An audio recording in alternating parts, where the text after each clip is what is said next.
participação e a interação de vocês ao final com a palestrante no nosso canal do YouTube.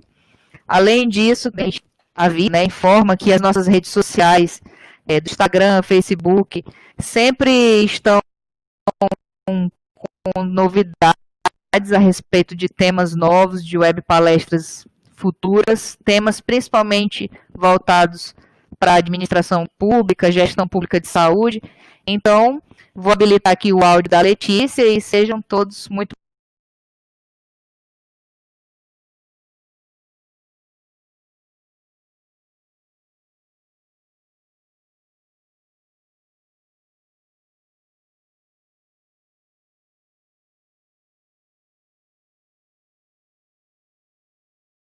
Boa tarde. Obrigada, Caroline, pela apresentação. Como ela já apresentou, hoje eu vou falar um pouco com vocês a respeito do manejo de corpos no contexto do novo coronavírus. Tudo que a gente vai apresentar são normativas do Ministério da Saúde e da Anvisa. Então, a gente vai conversando mesmo, é um tema que vai ser conversado, tá?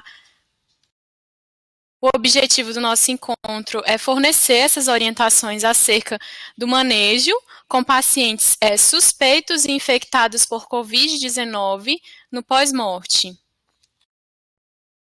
Aqui só a gente vai apresentar um pouco a situação atual dos casos no nosso estado. Esses dados são dados de ontem, não consegui pegar dados de hoje ainda, mas só para a gente tomar ciência que até ontem nós tínhamos 105 óbitos, mais de 4.000 casos confirmados, que é um número muito grande. E a gente tem, como tem muitos casos, a gente também tem que se preparar para como vai conduzir esses óbitos. Aqui a gente vai falar um pouco a respeito da declaração de óbito para iniciar.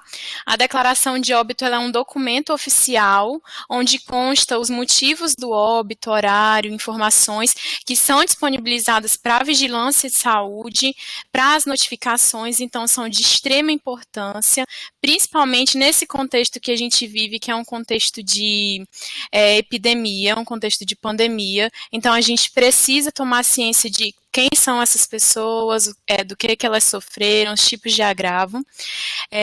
Essa declaração de óbito é um anexo do Manual de Manejo Clínico, só mesmo para ilustrar a respeito de como vocês devem preencher, tá? Eu não vou me ater muito à declaração do óbito, porque esse atestado cabe ao médico, mas mais referente às questões do preenchimento, tá? Então, pelo Ministério da Saúde, no item A, vocês podem estar, eu não consigo, eu acho que aqui. No item A, vocês podem ver que está escrito Covid-19. O item B pode ser também a respeito de outro agravo que o paciente faleceu. E na parte B, nós vamos colocar itens a respeito das comorbidades que são pré-existentes no paciente, como hipertensão arterial, diabetes, asma, condições clínicas que antecederam o Covid-19, mas que eram presentes de forma crônica no paciente, tá? Nesse segundo exemplo, a gente tem no item A, doença respiratória aguda, que também pode ser colocado, ou septicemia, vai depender da condição clínica do paciente e o que levou ele ao óbito, tá? Quando não tiver a confirmação do caso, que pode acontecer do paciente da entrada de forma grave e não ter o tempo suficiente para a investigação, é necessário que a gente coloque suspeita COVID nesses itens. O paciente ele vai ter a morte por alguma complicação, provavelmente, mas é necessário que seja colocado suspeita COVID para a liberação desse corpo, para os cuidados necessários e tudo que precisa de forma legal. Se posterior a essa declaração de óbito, a família ela quiser mudar o que está escrito, se for feito exames para o controle e o rastreamento mesmo da doença COVID e der negativo, até 60 dias ela pode ir num cartório e fazer essa alteração na declaração de óbito do paciente, tá? Dentro disso, a gente também fala a respeito do reconhecimento desse corpo, tá? Após a morte do paciente, se iniciarão os cuidados, que a gente vai falar mais um pouco à frente, mas é necessário que exista esse reconhecimento. Eu acho que é de comum ciência as situações que podem acontecer de troca de corpos por conta de todas as medidas de segurança que estão sendo tomadas a respeito do Covid-19. Então, esse reconhecimento é de fundamental importância, principalmente quando eu tiver um número muito grande de óbitos, que provavelmente possa haver essas confusões que não tem que acontecer, tá? Então, esse reconhecimento ele pode ser feito através de fotografia, dependendo do ambiente que esse corpo estiver, tá? Por familiar próximo e, se possível, que não pertença ao grupo de risco. Por que isso? Mesmo com o corpo morto, eu posso ter a disseminação dessa doença na sala, não por partículas nem nada, mas por conta mesmo do corpo, que ele ainda libera secreções e gases. Então, essa pessoa ela pode sim se contaminar, tá? É um contato mínimo que ela vai ter. Aí abaixo está descrito que o familiar ele deve ser instruído quanto à distância mínima, e se houver a necessidade da aproximação, ele deverá estar utilizando equipamento de proteção individual, que consiste na máscara cirúrgica, capote e touca, o capote que é o avental, touca e óculos, tá? Se tiver disponível, mas os mais importantes são a máscara, luvas e avental. Essa aproximação, ela deve ter uma distância mínima de 2 metros, então vocês percebem que o familiar, o responsável, ele não vai chegar perto desse corpo, esse distanciamento é necessário, esse reconhecimento é de longe, tá? E é um momento também que nós, como profissionais de saúde, temos que ter uma sensibilidade.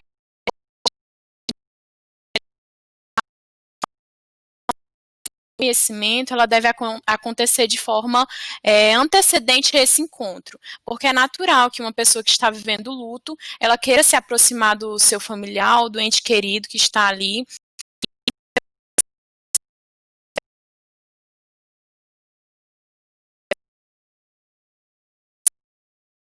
É só um familiar, então eu não vou poder permitir a entrada de outros familiares nesse contexto. Ele faz esse reconhecimento e se retira do local, tá? Aqui falando específico do manejo do corpo, tá? Esse manejo, ele vai depender também do local do óbito, mas os fins vão ser sempre iguais. Esse óbito, ele pode ocorrer no ambiente hospitalar, ele pode ocorrer no ambiente domiciliar, instituições de moradia de longa permanência, aqui no estado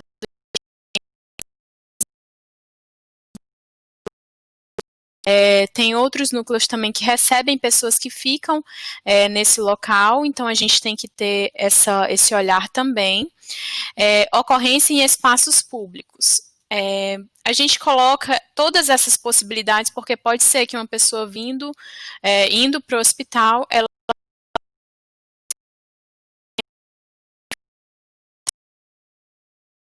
falar de forma bem pontual a respeito de cada local, mas todos vão cair no manejo hospitalar, então todos vão precisar mais para frente vocês vão entender, todos vão precisar do cuidado que a gente vai ter mediante ao hospital, tá? Quando o corpo for recolhido, tanto de via pública, quanto de domicílio ou instituições de moradia. Aqui a gente vai falar um pouco das orientações para preparo do corpo, isso dentro do ambiente hospitalar, tá?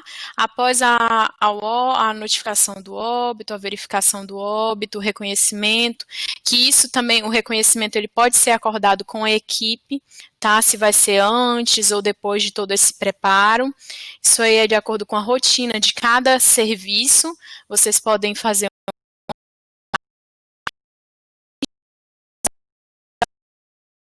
em sua maioria, para todos os pacientes com suspeita COVID ou com COVID confirmado, tá? Os procedimentos pós-óbito devem ser realizados ainda no quarto de isolamento, então aqui a gente está num contexto hospitalar, tá? Com a porta fechada e o menor número de profissionais possíveis dentro desse local para esse preparo do corpo. Esse preparo do corpo, ele vai ser um preparo comum aos profissionais de saúde, só que a gente vai precisar estar fazendo algumas medidas mais específicas por conta do Covid e os profissionais deverão estar todos paramentados com os equipamentos de proteção. Quando que eu vou saber que tipo de equipamento eu vou utilizar?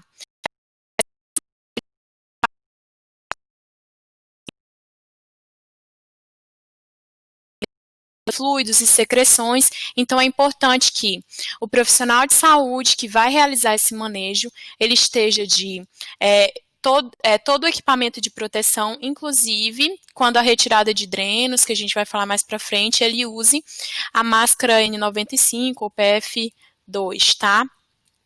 Aqui, quando o paciente portar tubos, drenos, catéteres, eles deverão ser removidos do corpo, tendo cuidado especial para a remoção desses catéteres, às vezes por conta da rotina do serviço.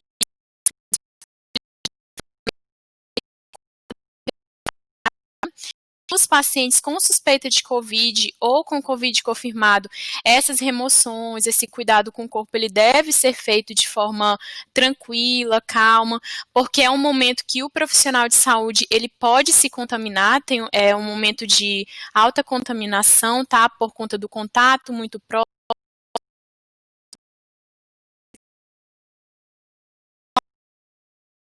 Tranquilo e equipado para realizar esse manejo, tá?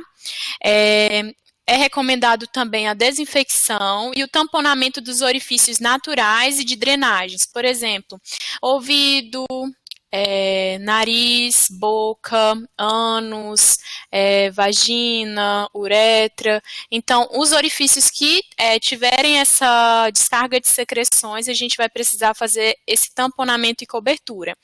No tocante às feridas, a locais de inserção de catéteres, drenos, nós vamos precisar utilizar uma cobertura hipermeável.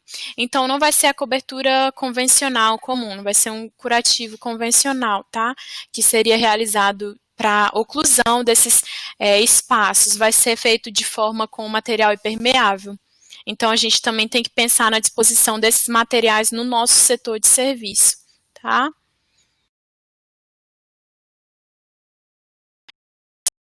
Voltando aqui, é importante que seja respeitado nesse momento as crenças religiosas do paciente.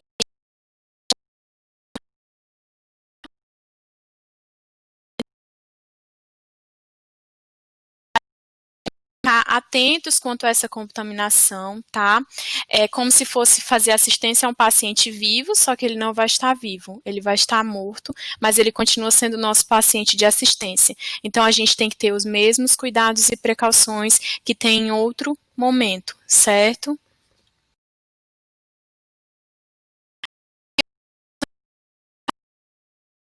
Essa organização do corpo, esse preparo do corpo que a gente vai fazer no paciente. Nós precisamos ter o cuidado também com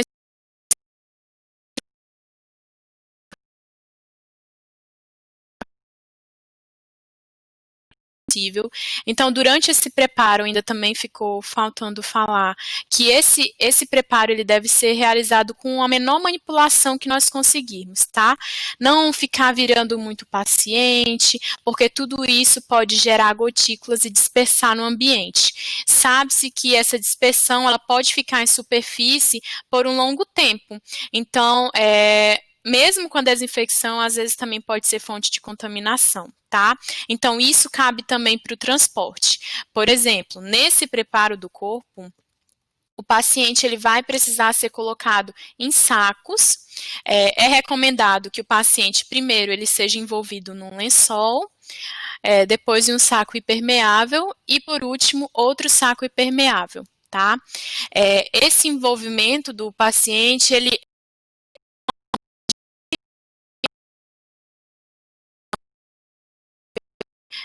com o paciente. Mas, se não for possível, a gente adequa a realidade do que é o nosso estado, tá? Ao que tem a nossa disponibilidade. Se só tem o saco, a gente usa só o saco. Mas que isso seja feito da forma mais asséptica possível e com o menor manuseio do corpo que a gente conseguir, tá?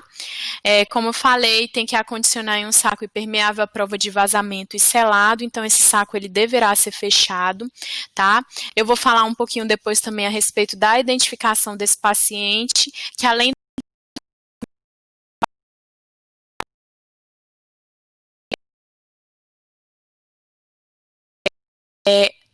após o preparo, toda a superfície externa do saco ela deve ser desinfectada com solução de cloro ou com álcool a 70%, tá? E se não tiver disponibilidade, com desinfetante regularizado junto à Anvisa, tá? O que a gente usa no nosso serviço para desinfecção de superfícies.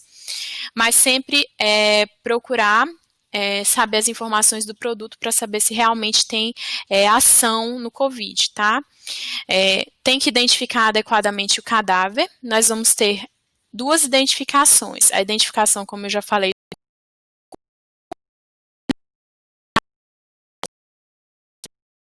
informações constando, entre elas nome do paciente, número do prontuário, data do nascimento, cartão do SUS, nome da mãe, CPF, o máximo de informações que a gente puder, tá? Esse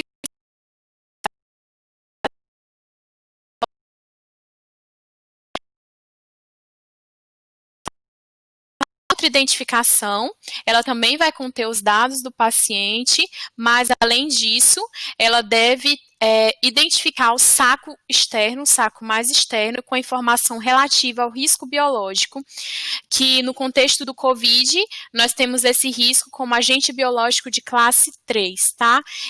Esse risco, ele é um risco mais de contato individual e não de comunidade. Por isso que tem que ser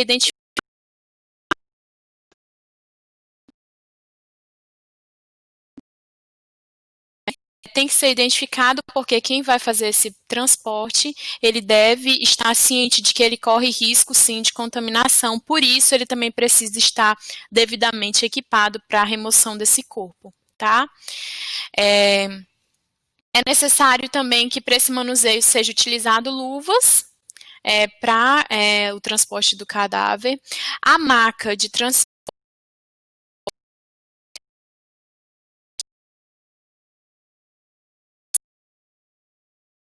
pacientes nessa maca, tá?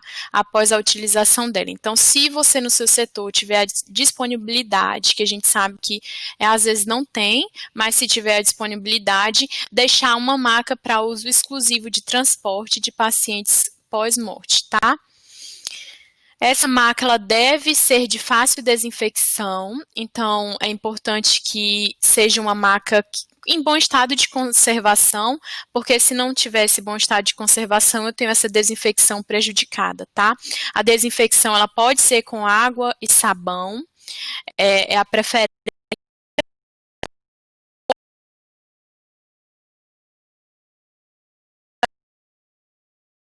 70%, dá preferência para água, sabão e cloro, tá?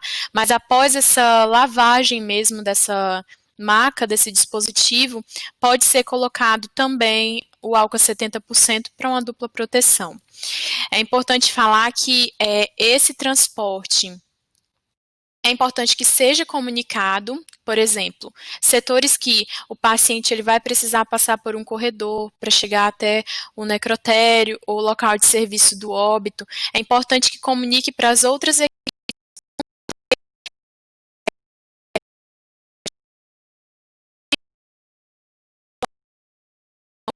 ativo também.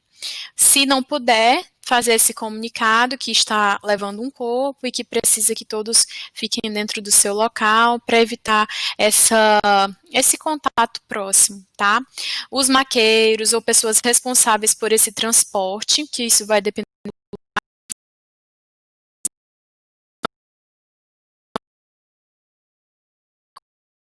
luvas, sempre fazer a higienização das mãos. Essas medidas de prevenção de infecção, elas vão atender todas as pessoas que tiverem contato com esse paciente, tá? Tanto medidas respiratórias quanto medidas de contato. Então, todos têm que estar orientados quanto a essas medidas de higiene, tá? Após esse transporte do paciente para o local adequado, deve-se remover todos os EPIs e priorizar sempre a higienização das mãos. É importante também frisar que todo equipamento de proteção que for utilizado para o manuseio desse corpo, ele deve ser descartado, ele não deve ser reutilizado, tá? Exceto máscara de proteção facial, óculos, materiais que eu posso fazer a desinfecção e que eu posso utilizar novamente, mas avental, luvas, todas devem ser descartadas e evitar circular com esse material dentro da unidade, tá? Então, por exemplo, preparei o corpo, esse material ele deve ser jogado no lixo desse ambiente privativo, preferencialmente em saco branco, se não tiver o branco também pode ser no vermelho, mas nunca em lixo comum, tá? Sempre tá identificando esse material por conta do risco de contaminação, então lixo desinfectante ou lixo vermelho. Mesmo assim para os outros profissionais, nunca jogar luvas em sacos pretos que estão circulando dentro do ambiente hospitalar ou dentro da unidade, porque a gente sabe que o destino desse lixo é diferente. Então, quando a gente trata também disso, a gente tem que pensar a respeito dos resíduos que são gerados através desse preparo, e esses resíduos eles devem ser condicionados em lugares específicos, tá? Para infecção.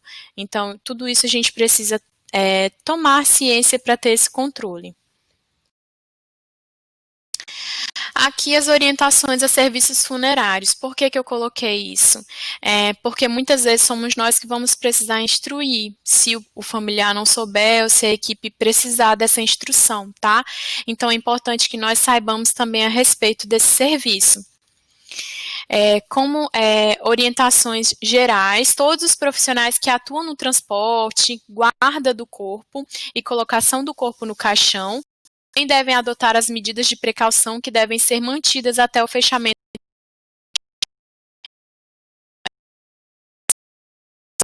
O corpo ele chega na funerária e ele vai ficar ali esperando para vestir a roupa, para fazer os outros cuidados que a gente sabe que precisa para o enterro mesmo do corpo. Todas as pessoas que estão em contato com esse corpo, mesmo que não seja um contato próximo, elas devem estar utilizando equipamento de proteção, tá? Medidas são as medidas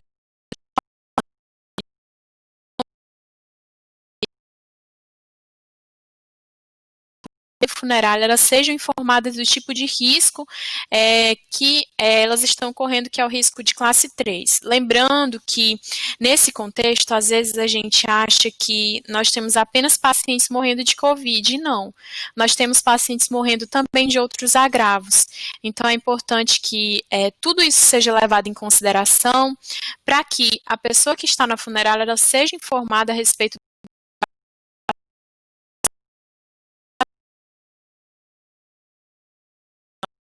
é um pouco esquecida, tá? Então a gente precisa ter esse cuidado, sim, de informar. O manuseio do corpo deve ser o menor possível, assim como no outro contexto que eu falei de contexto hospitalar. O corpo não deve ser embalsamado, não deve ter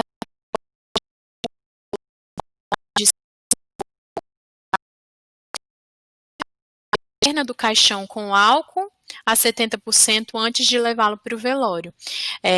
Aqui no estado em específico, ontem saiu uma nota no jornal e saiu também no Diário Oficial que após esse preparo do corpo,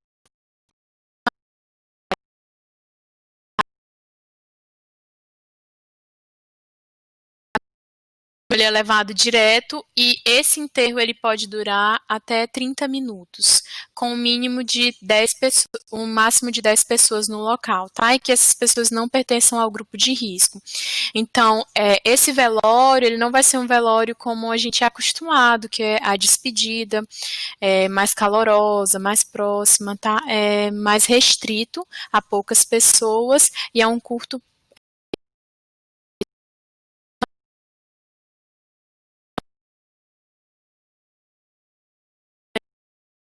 pessoas possíveis, preferencialmente por familiares mais próximos, para diminuir a probabilidade do contágio e para controlar essa disseminação dos casos de Covid, tá?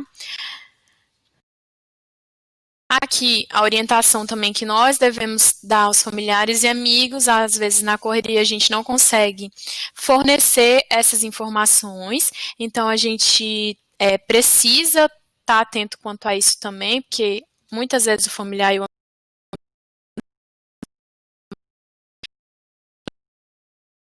não quer entender, tá? Que a gente sabe que isso pode acontecer porque é um momento atípico na vida dessa pessoa e a gente precisa usar de muita humanidade para entender também a dor que essa pessoa está passando, tá? Os velórios e funerais de pacientes confirmados ou suspeitos da Covid não são recomendados durante o período de isolamento social e quarentena. Então, aqui no estado, nós temos um decreto de isolamento social e quarentena e ele deverá ser cumprido, tá? Esse adeus, ele não é um adeus, como eu já falei, estendido a outras pessoas, nem com muito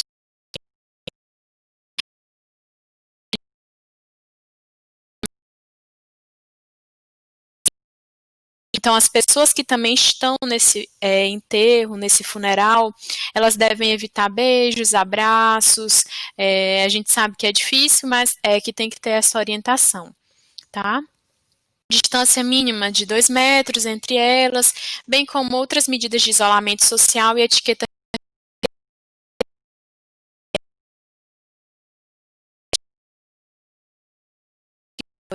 Elas não devem fazer parte desse funeral, tá? E se não tiver outra possibilidade, se for um parente muito próximo, um esposo, um pai, uma mãe, é necessário que essa pessoa ela faça o uso da máscara cirúrgica, tá? E ela tenha todos os cuidados respiratórios, evitar o contato e as etiquetas respiratórias, tossir, evitar o mínimo possível a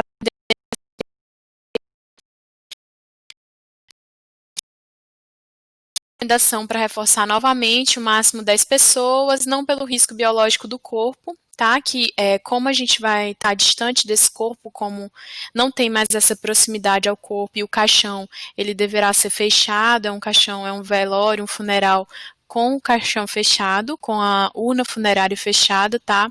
Então não tem mais esse contato tão próximo. Ele é contraindicado por conta da aglomeração. Então, a gente sabe que hoje o Covid ele é uma infecção comunitária. Quando eu reúno muitas pessoas no mesmo espaço, eu tenho uma principalmente se a pessoa tiver assintomática e não tiver esse cuidado maior que pessoas geralmente com sintomas têm, tá? Os falecidos devido à Covid-19, eles podem ser enterrados ou cremados.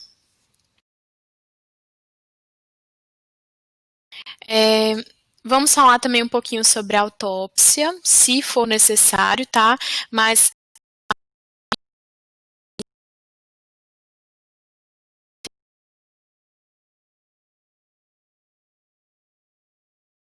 houver extrema necessidade para os casos suspeitos de Covid, esse procedimento deve ser realizado em sala adequada, com sistema de tratamento de ar.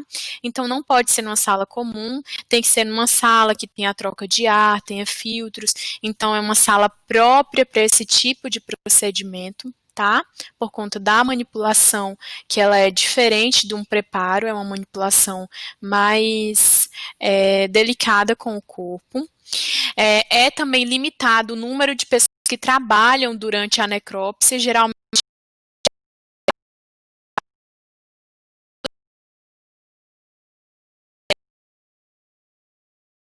mais, porque alguns métodos eles podem dispersar muitas secreções no ambiente e também em quem está manipulando, então técnicas manuais, tá? Como já foi falado, evitar que essas secreções respinguem ou disseminem pelo ar. Quando necessária, a coleta de tecidos por meio de técnica de autópsia minimamente invasiva e está paramentado com os EPIs. Dependendo do tipo de manipulação, tem que estar com proteção facial, máscara, N95, bota, tá?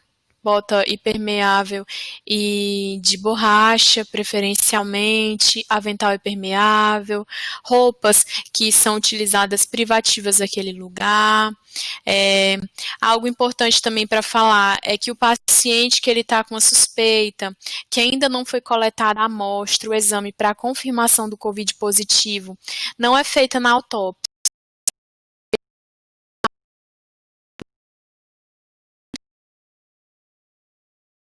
Na unidade é feita essa retirada com suave das cavidades oral e nasal para a confirmação do caso, tá? Aqui são as referências que foram utilizadas. Agora fica aberto para perguntas, o que eu consegui responder para vocês e o que faltou vocês podem estar questionando, tá?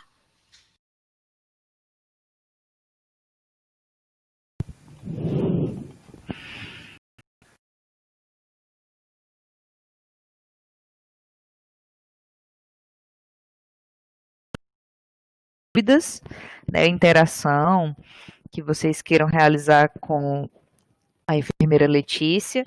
E aí, aqui ao ladinho, nós temos um bate-papo, vocês podem digitar aí que ela lê e responde caso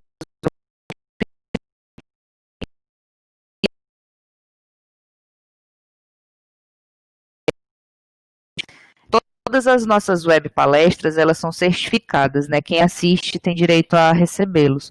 Só que a gente orienta que vocês preencham o link que o Renato, nosso assessor de jornalismo e comunicação, vai já mandar aqui para vocês. Vocês vão preencher online o formulário e após 5 dias úteis, em média, a gente envia no e-mail que você preencheu no formulário, o certificado você imprime de casa mesmo, tá bom?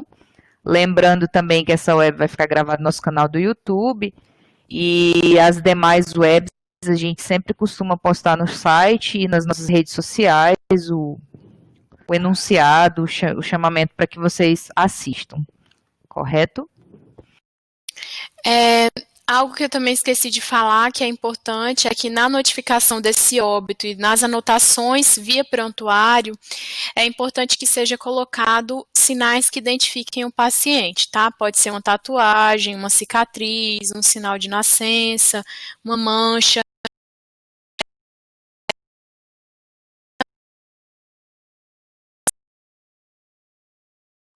A respeito disso, tenha descrito no prontuário a respeito do que esse paciente portava e de pelo menos 2 sinais que são individuais dele, tá? É importante falar também que as roupas e materiais utilizados pelo paciente no hospital, muitas vezes os familiares querem.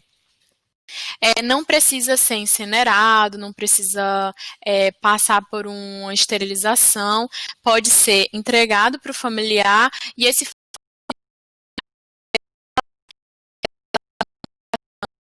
e luvas e a desinfecção com água e sabão em casa mesmo, se ele preferir, tá? Então os pertences eles podem ser devolvidos para a família, eles não vão para o lixo.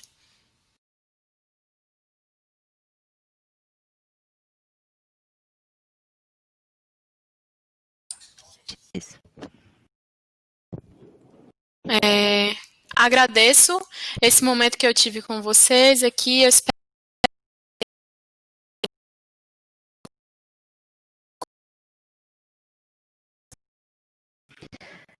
Bem, gente, então nós caminhamos para o final da nossa web de hoje. De antemão, agradecemos imensamente, né, pela Letícia ter, de uma forma tão excelente, né, nos blindarmos aí com essa apresentação de hoje. Muito obrigada em nome da nossa coordenadora, a Mônica Moraes, e do Dr. Rodrigo Silveira, os coordenadores do Núcleo de Telesaúde.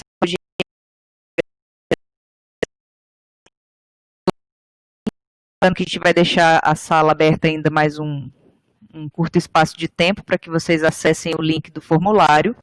Caso vocês não consigam salvar o link, nós disponibilizamos também no site do Telesaúde, telesaude.ac.gov. Lá você pode preencher o formulário para certificação da mesma forma.